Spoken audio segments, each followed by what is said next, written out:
மதத்தின் சார்பில் இங்கு பல்வேறு சமூகத்தினரையும் இந்த மேடையில் அமர வைத்து இந்த சம்பந்தப்பட்ட விளக்கங்கள் சந்தேகங்கள் எதுவாக இருந்தாலும் நீங்கள் கேட்டு தீர்த்து கொள்ளலாம் என்று ஒரு மாபெரும் இந்த முயற்சியை எடுத்துள்ளதற்கு எங்களது இந்த மாவட்டத்தின் சார்பில் முதற்க நன்றியை தெரிவித்துக் கொள்ள விரும்புகிறேன். ஏனென்றால் இன்று ஜாதி சமய வேறுபாடுகளை களைந்து ஒற்றுமையை ஏற்படுத்த வேண்டும் என்ற எண்ணத்தில் பல்வேறு இடங்களில் மத நல்லிணக்க கூட்டங்கள் எல்லாம் நடைபெறுகிறது.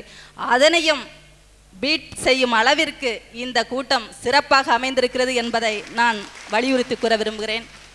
நான் பிறந்தது பாசிப்பட்டணம் என்ற முறையில் உங்களிடம் நான் கூறுகிறேன். அங்கு முஸ்லிம் சமுதாய மக்களிடம் நாங்கள் அண்ணன் தம்பிகளாக அக்கால் தங்கைகளாக பழகி வந்திருக்கிறோம். நாங்கள் முதலில் வழிபடும் தெய்வமும் சர்தார் நைனா முகமது ஒலியுல்லாஹ் அவர்கள் தான். அதை கூறுவதில் நான் இந்த நிகழ்ச்சியில் பெருமைப்படுகிறேன். அந்த அளவிற்கு எனக்கு ஒரே ஒரு சந்தேகம் இருக்கிறது. ஆணும் பெண்ணும் சேர்ந்தது தான் உலகம்.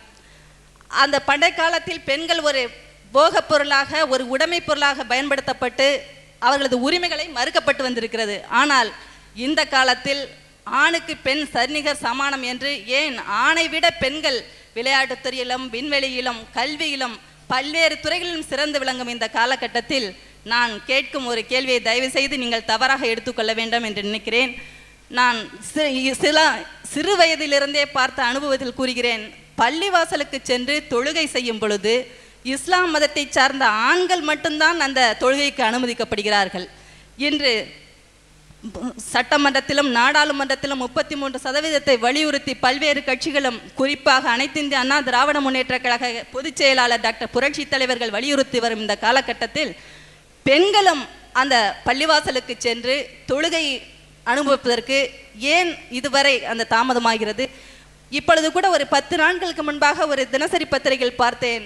ஒரு கல்லூரி பேராசிரியை இஸ்லாம் மதத்தை சார்ந்த ஒரு பெண் இஸ்லாம் பெண்களையும் அந்த தொழுகைக்கு அனுமதிக்க வேண்டும் என்று ஒரு பேட்டியில் கூறியிருக்கிறார்கள்.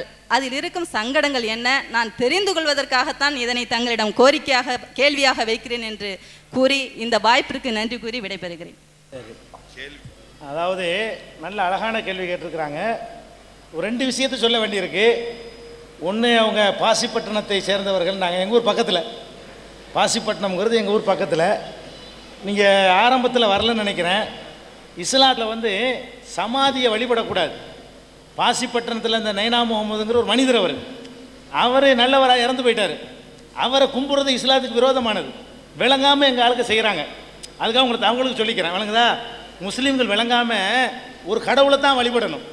அவர் ஒரு மனிதரை போய் என்ன செய்கிறாங்க, கடவுள்னு கும்பிட்றாங்க. தப்பு, அது தப்புன்னு நம்ம அதுக்கு விளக்கம் சொல்லியிருக்கிறேன். நீங்கள் லேட்டாக வந்திருக்கிறீங்க. சரி, அது ஒன்று இருக்கட்டும். அடுத்து இந்த பெண்கள் பள்ளிக்கு வர்ற சம்மந்தம் இருக்குதுல்ல, இஸ்லாத்தை பொறுத்த வரைக்கும் நபிகள் நாயகம் தான் அத்தாரிட்டி. இப்போ நான் சொல்கிறது இஸ்லாம் இல்லை, என்னைய மாதிரி இன்னொருத்தர் சொல்கிறது இஸ்லாம் அல்ல.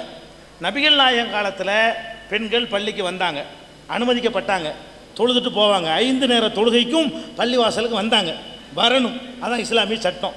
இன்றைக்கும் கூட மலேசியாவில் பெண்கள் பள்ளிக்கு வர்றாங்க, சவுதி அரேபியாவில் வர்றாங்க, கேரளாவில் 25% பள்ளிவாசல்களில் பெண்கள் வர்றாங்க. சென்னையில் இப்போ நாங்கள் முயற்சி பண்ணி 8 பள்ளிவாசல்களில் இன்றைக்கி பெண்கள் விளங்காமல் இப்படி செஞ்சுட்டு இருக்கிறாங்க. அதை நம்ம இஸ்லாத்தை எடுத்து சொல்லி, இஸ்லாத்தில் இருக்குது நீங்கள் ஏன் மறுக்கிறீங்க அப்படின்னு சொல்லி திருத்திக்கிட்டு வர்றோம். விரிவான ஆதாரங்களோடு உங்கள் கையில் இருக்கிற கேசட்டில் அதுக்கு விளக்கம் இருக்குது.